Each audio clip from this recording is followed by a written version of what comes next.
नमस्कार दोस्तों PCS academy में मैं आप सभी लोगों का स्वागत करता हूं। और दोस्तों, हम लोगों का मेंस जीएस सेकंड पेपर का लेक्चर चल रहा था पॉलिटी का। उसी सीरीज़ में अभी तक हम लोगों ने जो 7 चैप्टर तक देख लिए थे, आज हम लोग 8वां चैप्टर जो है जनप्रतिनिधित्व अधिनियम को देखेंगे। ठीक है, कौन कौन से संशोधन हुए हैं अभी तक और इन सारी चीज़ों को देखेंगे। ठीक है, अभी जो हाल ही में संशोधन हुआ है तो उस पर अभी हम लोग बात नहीं करेंगे, उसको आगे से करंट अफेयर में अच्छे से बात कर लेंगे। ठीक है, और दोस्तों आप इसकी पीडीएफ दोस्तों आप लोगों को पेड व्हाट्सएप ग्रुप में मिल जाएगी।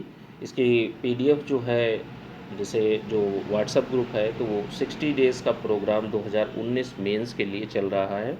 तो जो लोगों का भी 2019 का मेंस लगा है तो चाहे तो शॉर्ट नोट्स और जीएस के चारों पेपर के शॉर्ट नोट्स ले सकते हैं, वीडियोस ले सकते हैं, और हिंदी और एसए के सारा मटेरियल आप लोगों को मिल जाएगा। ठीक है, और फुल टेस्ट सीरीज़ भी होती है तो उन सारी चीज़ों को भी देख सकते हैं। तो जो लोग भी जो 60 डेज़ प्रोग्राम है उसको ज्वाइन करना चाहते हैं तो डिस्क्रिप्शन बॉक्स में डिटेल में पड़ी हुई है, देख सकते हैं। और जो लोग 2020 मेंस की तैयारी कर रहे हैं, ठीक है, यूपी पीसीएस मेंस 2020, ठीक है, प्रीलिम्स प्लस मेंस दोनों की अच्छे से तैयारी आप लोगों को, उसका अलग ग्रुप चल रहा है। तो जो लोग भी ज्वाइन करना चाहते हैं देख सकते हैं, यह व्हाट्सअप नंबर है, इस पर आप लोग मैसेज कर सकते हैं। ठीक है, और दोस्तों आप लोगों को यह वीडियो अच्छा लगता है तो आप लोग वीडियो को लाइक कर दीजिए, चैनल को सब्सक्राइब कर लीजिए। चलिए आज का जो लेक्चर है उसको स्टार्ट करते हैं। देखिए, भारत की जहाँ तक बात कही जाती है तो भारतीय संविधान जो है, भारतीय संविधान के देश के जो शासन है, शासन को चलाने के लिए कुछ मूलभूत सिद्धांत दिए गए हैं। ठीक है, जैसे शासन को किस तरीके से चलाना है वह संविधान निर्धारित करता है। राज्य व्यवस्था के सुचारू संचालन के लिए सरकारों के तीनों अंगों, तीन अंग कौन कौन से हैं? विधायिका है, कार्यपालिका है, न्यायपालिका है। तो इनके बीच क्या है, अलग अलग जो पावर्स है उसका डिवीज़न किया गया है, शक्तियों का विभाजन किया गया है। साथ ही स्वतंत्र और निष्पक्ष निर्वाचन हेतु एक चुनाव आयोग का गठन का प्रावधान किया गया है। तो ये सारे फीचर्स हैं जो लोकतांत्रिक व्यवस्था है। भारत जो है संसदीय लोकतंत्र वाला देश है और यहाँ पर जनप्रतिनिधि के लिए मार्गदर्शक सिद्धांतों का भी होना आवश्यक है। इसीलिए जनप्रतिनिधित्व अधिनियम लाया गया था। तो उसमें कुछ नियम कानून सारी चीज़ें बताई गई हैं। ठीक है, जैसे सहभागिता मूलक और प्रतिनिधि मूलक लोकतंत्र के मूल आदर्शों को अपनाया जाना राज्य और नागरिक के मध्य स्वस्थ संबंधों की दृष्टि से बहुत ज़्यादा अनिवार्य हो जाता है। इसी परिप्रेक्ष्य में जो जनप्रतिनिधित्व अधिनियम अपनाया गया। ठीक है, तो अब ये प्रश्न भी बन सकता है 125 शब्दों में कि जो जनप्रतिनिधित्व अधिनियम है वो अपनाने के कारण क्या हैं। ठीक है, और उसके साथ में जनप्रतिनिधित्व अधिनियम 1951 के बारे में कुछ मूल चीज़ों को बताइए। ठीक है, तो इस तरीके से प्रश्न बन सकता है।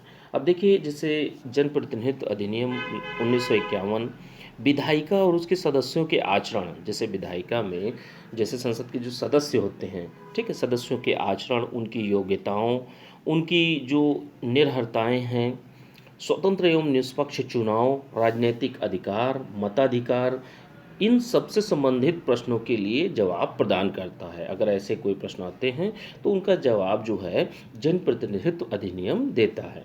अब देखिए, इसमें विधायी निर्वाचन प्रक्रिया कैसे जनता की आकांक्षाओं पर खरी उतरे, उसके विनिश्चय का प्रयास जनप्रतिनिधित्व अधिनियम की विभिन्न धाराओं, अलग अलग धाराओं में किस तरीके से जनप्रतिनिधित्व अधिनियम जो लोग हैं, जो देश का शासन है, उन सारी आकांक्षाओं को पूरा करे, इसके लिए जनप्रतिनिधित्व अधिनियम की विभिन्न धाराएं हैं, उनमें प्रावधान किया गया है। ठीक है, इस अधिनियम में राज्य के विधानमंडलों और विधायकों की योग्यताओं और निर्भरताओं से संबंधित नियमों का भी उल्लेख किया गया। देखिए, संसद के जो सदस्य होते हैं उनके लिए तो है ही, राज्य में जो विधानमंडल होते हैं, जो विधायक बनते हैं, तो उनसे संबंधित नियमों और किस तरीके से वो निर्भर होंगे, तो इन सारी चीज़ों का जो प्रश्न आते हैं तो उनका उल्लेख किया गया है। अब देखिए, जैसे जो आपका अधिनियम मतदान से वंचित करने की दशाओं का उल्लेख भी करता है, आम चुनावों की अधिसूचना का प्रावधान भी करता है और इस अधिनियम में शामिल किया गया है। ठीक है, यह उस प्रशासनिक संरचना के विषय में भी बताता है जिस पर चुनाव संपन्न कराने की जिम्मेदारी होती है। ठीक, तो ये सारी चीज़ें होती हैं।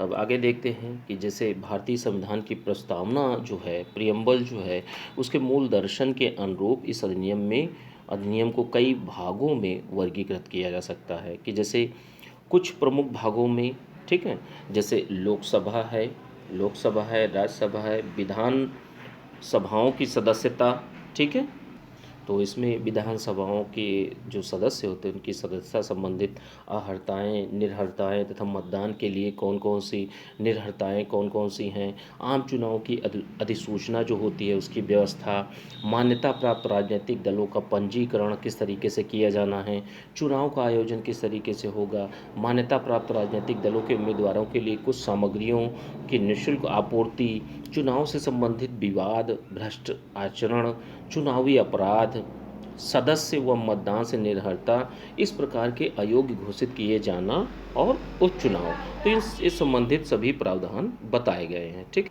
चलिए अब हम लोग जो जनप्रतिनिधित्व अधिनियम 1951 है तो उससे संबंधित कुछ प्रमुख तथ्यों को देख लेते हैं।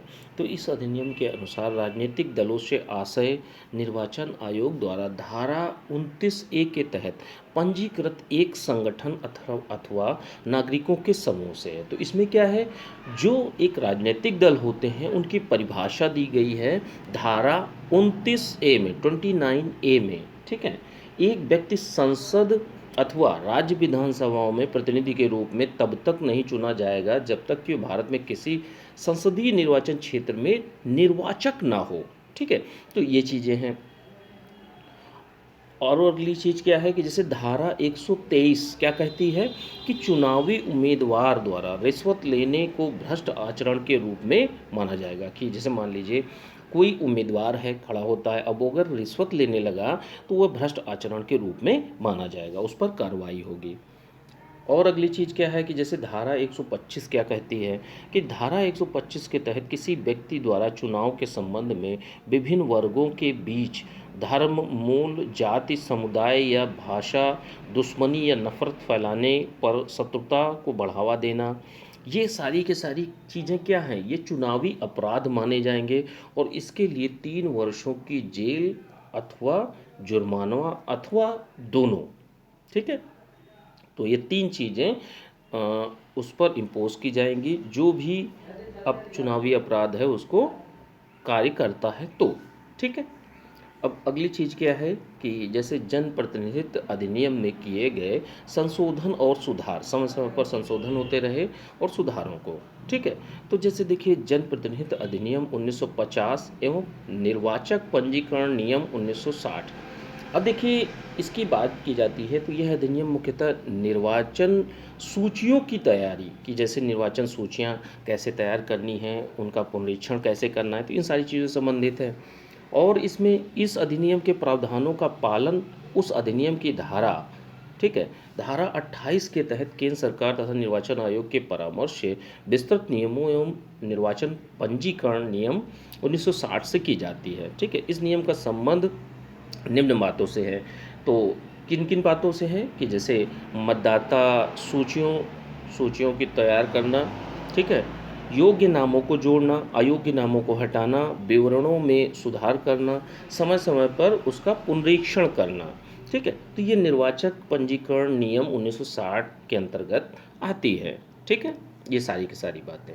अब इन नियमों में पंजीकृत मतदाताओं को फोटो मतदाता पहचान पत्र राज्य के खर्च पर देने की व्यवस्था है। ठीक है, कि जैसे फ़ोटो पहचान पत्र जो दिया जाएगा तो उसकी कॉस्ट कौन पे करेगा, मतदाता नहीं पे करेगा, वो राज्य खर्च करे, उसका जो खर्च है वो राज्य वहन करेगा। ये नियम निर्वाचन आयोग को मतदाताओं के फ़ोटो वाले निर्वाचक सूची तैयार करने का अधिकार देते हैं। इन सूचियों में मतदाता के अन्य विवरण भी होते हैं। इन शक्तियों का प्रयोग करते हुए भारत जो आयोग है, ठीक है, भारत के संसदीय तथा विधानसभा क्षेत्रों के लिए निर्वाचक फोटो वाली मतदाता सूचियाँ तैयार तैयार करवाता। तो ये कौन करवाता है? चुनाव आयोग करवाता है, जिसमें व्यक्ति पहचान पत्र के साथ साथ अपनी मतदाता की तस्वीर भी होती है। अब जैसे वोटर लिस्ट जो होती है तो उसमें आप लोगों ने देखा भी होगा, तो पिक्चर भी होती है प्लस डिटेल भी होती है, ठीक है। तो ये सारी चीज़ें होती हैं। अब देखिए, जनप्रतिनिधित्व अधिनियम 1951 एवं निर्वाचन संचालन नियम 1961, ठीक है। तो इसकी चीज़ों को देखते हैं हम लोग, कौन कौन से प्रावधान हैं। चुनाव के वास्तविक संचालन से संबंधित सभी विषयों के प्रावधान जनप्रतिनिधित्व अधिनियम 1951 से संचालित होते हैं। जैसे देखिए, 1950 किससे संबंधित है? निर्वाचक संचालन नियम 1960 किससे संबंधित है? 50 और 60, ठीक है। जनप्रतिनिधित्व अधिनियम 1950 किससे संबंधित है और निर्वाचक संचालन नियम 1960 किससे संबंधित है? ये आपका जो फोटो पहचान पत्र है, उनकी फ़ोटो लगेगी, इनका खर्च वहन किया जाएगा राज्य सरकार के द्वारा। तो ये सारी की सारी चीज़ें 1950 के जो जनप्रतिनिधित्व अधिनियम है उसके अंतर्गत आती हैं। अब 51 में क्या होता है? 51 में जो प्रावधान बताए गए हैं, तो चुनाव के वास्तविक संचालन से संबंधित सभी विषय के प्रावधान जो हैं जनप्रतिनिधित्व अधिनियम 1951 से संचालित हैं, ठीक है। अब इनका पालन जो है आयोग के परामर्श से, ठीक है, जो चुनाव आयोग होता है तो चुनाव आयोग के परामर्श से केंद्र सरकार द्वारा बनाए गए निर्वाचक संचालन नियम 1961 से होता है, ठीक है। इस नियम जो यह अधिनियम है, अधिनियम तथा नियमों में चुनाव संचालन के सभी चरणों के विस्तृत प्रावधान हैं। इनके प्रावधानों को कौन कौन से प्रावधान हैं उनको अब हम लोग देख लेते हैं कि जैसे निर्वाचन आयोग अधिसूचना जारी करता है कि हाँ कब कब तो आपके चुनाव होंगे, ठीक है, वो चाहे आपके जो सेंटर के हैं वो या स्टेट के हों, ठीक है। नामांकन पत्र दाखिल करना आप लोगों ने देखा भी होगा, अभी लोकसभा के चुनाव हुए थे तो उससे पहले अधिसूचना जारी हुई थी, डेट जारी हुई थी कि किन किन डेट पर यह चुनाव होंगे और उनकी मतलब जैसे नामांकन पत्र दाखिल करना होता है तो वो भी सारी कार्य किए गए थे। नामांकन पत्रों की जांच करना, उम्मीदवारों की वापसी, ये सारी प्रक्रियाएं आप लोगों ने देखी होंगी व्यवहारिक रूप में। तो ये किस नियम के अंतर्गत आता है? जनप्रतिनिधित्व अधिनियम 1951 और संचालन नियम 1961। चुनाव कराना, मतगणना कराना, घोषित परिणामों के आधार पर जो सदनों का गठन करना, ये सारी की सारी प्रक्रियाएं, जो सदन थे लोकसभा थी उसका गठन के हुआ, ठीक है, अध्यक्ष का चुनाव हुआ, प्रोटेम स्पीकर का हुआ, तो ये सारी चीज़ें होती हैं। निर्वाचन के पश्चात चुनावों से संबंधित सभी संदेहों और विवादों का समाधान करना, कि जैसे कुछ राजनीतिक दल कह रहे थे कि ईवीएम में कुछ गड़बड़ी है, खराबी है, तो उनके संदेहों को भी दूर किया गया, ठीक है। तो ये प्रक्रिया पूरी की पूरी किस में निर्धारित है? 1951 के जनप्रतिनिधित्व अधिनियम में, ठीक है। अब देखिए, जनप्रतिनिधित्व अधिनियम संशोधन 1956 क्या है, ठीक है। 1956 क्या कहता है? जो व्यक्ति इस संशोधन के लागू होने से पहले निर्वाचित हो चुका है, किसी कारणवश से अपने चुनावी खर्चों का ब्यौरा नहीं दिया है, तो इस आयोग मतलब इस आधार पर उसको अयोग्य नहीं दिया जाएगा। तो यह बात जो जनप्रतिनिधित्व अधिनियम 1956 है उसमें कही गई है।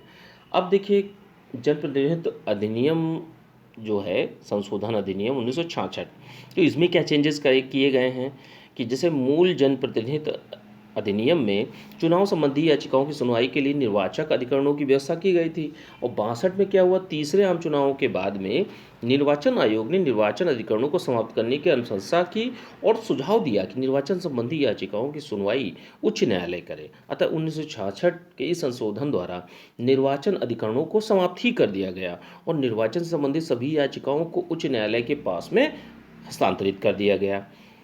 इसके इस निर्णय के विरुद्ध उच्चतम न्यायालय में अपील भी की जा सकती है। वर्तमान में केवल राष्ट्रपति और उपराष्ट्रपति से संबंधित निर्वाचन विवादों की सुनवाई सीधे न्यायालय में होती है, बाकी चुनाव की सुनवाई नहीं होती है, ठीक है। लेकिन जो निर्णय लिया गया था उसके बाद से अधिकरणों को समाप्त करने के बाद इन चीज़ों की कोई विवाद आता है तो उस चीज़ की सुनवाई उच्च न्यायालय में होती है, ठीक है। अब देखिए, जनप्रतिनिधित्व संशोधन अधिनियम 1988 की बात कर लेते, तो इसमें कौन से प्रावधान किए गए थे? 1988 के संशोधन द्वारा निर्वाचन केंद्र के लूटने और वोटिंग मशीन से संबंधित दो महत्वपूर्ण बातों के लिए संशोधन किए गए थे। तो दो बातें कौन कौन सी हैं, ठीक है। अब देखिए, जैसे ये दो बातें कौन कौन सी थी आपका लूटना, जैसे अगर किसी निर्वाचन केंद्र को पूरा लूट लिया जाता है, वोटिंग मशीन से संबंधित कोई दिक्कतें आती हैं, वोटिंग मशीन को लूट लिया जाता है, तो ऐसी स्थिति में इसमें जो जनप्रतिनिधि अधिनियम है वो व्यवस्था करता है। ठीक है, अब आगे देखते हैं क्या है जनप्रतिनिधित्व संशोधन अधिनियम 1996। 96 में यह अधिनियम पारित किया गया था और इसके प्रावधान जैसे है कि भारतीय संविधान और भारत के राष्ट्रीय ध्वज के अपमान को अपराध की सूची में रखा जाएगा, राष्ट्रीय गान को गाने से रोकने को भी अपराध की सूची में रखा जाएगा। ध्यान रखिएगा, ये दोनों चीज़ें, ध्वज और राष्ट्रगान, दोनों के संबंध में अपराध की श्रेणी में रखा जाएगा। निर्वाचन आयोग को यह अधिकार है कि एक सरकारी कर्मचारी को चुनाव के दौरान पर्यवेक्षण करने के लिए पर्यवेक्षक के रूप में नियुक्त कर सके। इस पर्यवेक्षक को यह अधिकार होगा कि वह रिटर्निंग ऑफिसर को कभी भी मतदान करने से रोक सके। ठीक है, जब पर्यवेक्षक और रिटर्निंग ऑफिसर को ऐसा करने के लिए कहे तो निर्वाचन आयोग इस बात की रिपोर्ट देगा। ठीक है, तो ये रिपोर्टिंग निर्वाचन आयोग करेगा। इन संशोधन में यह व्यवस्था की गई थी कि उम्मीदवारों के नाम मतपत्र पर वर्णमाला के क्रम सजे होंगे जिन्हें मतदाता उन्हें आसानी से ढूंढ सके। ठीक है, कि जैसे जो जिनको वोट देना है उनके नाम और सारी चीज़ें बिल्कुल अच्छे से लिखी हों, जिससे जो मतदाता है अपने जो उसका उम्मीदवार है जिसको वोट देना चाहता है उसको आसानी से वोट दे सके। अब देखिए अगला जो है जनप्रतिनिधित्व संशोधन अधिनियम 2002। देखिए जनप्रतिनिधित्व अधिनियम 1950, 51 इन सब सारे में संशोधन होते रहे हैं। ठीक है, 2000 का संशोधन क्या कहता है, 1951 के अधिनियम की धारा 33 का को जोड़कर सूचना का अधिकार, राइट टू इन्फॉर्मेशन एक्ट को शामिल किया गया। ठीक है, यह मतदाताओं को उस अधिकार की रक्षा के लिए दिया गया है जिससे कि वह जान सके कि चुनाव में खड़े प्रत्याशी इसके पूर्व क्या करते थे, कि जैसे मतलब उम्मीदवार जो हैं, उम्मीदवारों के बारे में, जैसे जो व्यक्ति एक कैंडिडेट है खड़ा हुआ है एक निर्वाचन क्षेत्र में, तो वहाँ के जो मतदाता हैं वो उस व्यक्ति के बारे में जान सकते हैं। ठीक है, तो यह प्रावधान कैसे लाया गया, 1951 के अधिनियम धारा 33 का को जोड़कर। ठीक है, और क्या है इसमें कि जैसे इस संशोधन के बाद प्रत्येक प्रत्याशी के लिए आवश्यक हो गया कि नामांकन भरते समय शपथ पत्र के साथ में अपने बारे में पूरी जानकारी जो है, पूरी सूचना रिटर्निंग ऑफिसर को दे, जिससे वह विवरण हो सके और उन्हें किसी अपराध के लिए सज़ा तो दी गई है या नहीं दी गई है। ठीक है, तो इस चीज़ की भी जानकारी उसमें दी जाती है।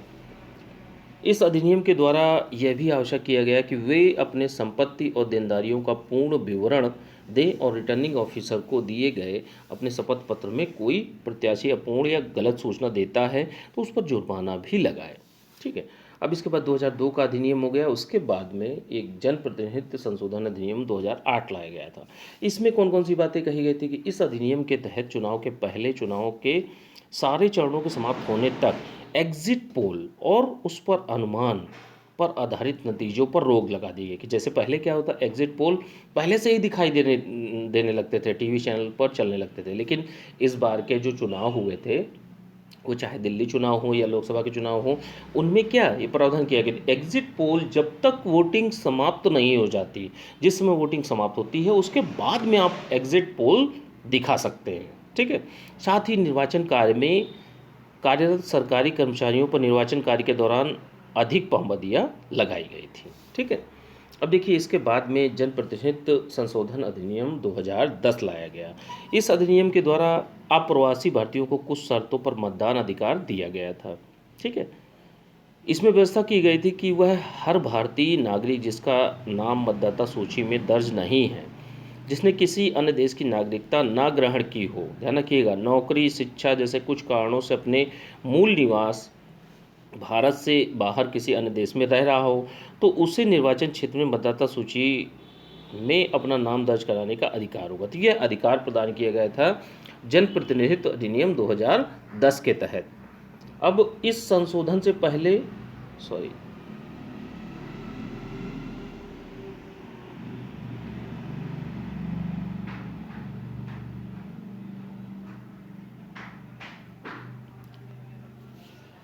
तो इस संशोधन से पहले क्या हुआ था कि अप्रवासी भारतीयों का जनप्रतिनिधित्व अधिनियम 1950 था। ठीक है, धारा 49 के तहत मतदाता सूची में नाम दर्ज कराने का अधिकार नहीं था अगर लगातार 6 महीने से अधिक वह अपने देश से बाहर रह रहा है। ठीक है, रह रहा हो। हालांकि इस अधिनियम से अप्रवासी भारतीयों को चुनाव में खड़ा होने का अधिकार नहीं मिलता था। इस अधिनियम से उन्हें अनुपस्थिति में मत देने का अधिकार नहीं मिलता था। मत देने के लिए शारीरिक रूप से उपस्थित होना पड़ता था निर्वाचन क्षेत्र में, और मतदान के समय उपलब्ध होना पड़ता था। ठीक है, तो ये चीज़ें हुई। अब जैसे जनप्रतिनिधित्व अधिनियम एक संशोधन अधिनियम 2013 में लाया गया। तो अब 13 के अधिनियम को देख लेते हैं कि 2013 के संशोधन अधिनियम के द्वारा उच्चतम न्यायालय ने निम्नलिखित व्यवस्थाएं की कि जो व्यक्ति जेल में है या पुलिस हिरासत में है वह विधायी निकायों का चुनाव नहीं लड़ सकता।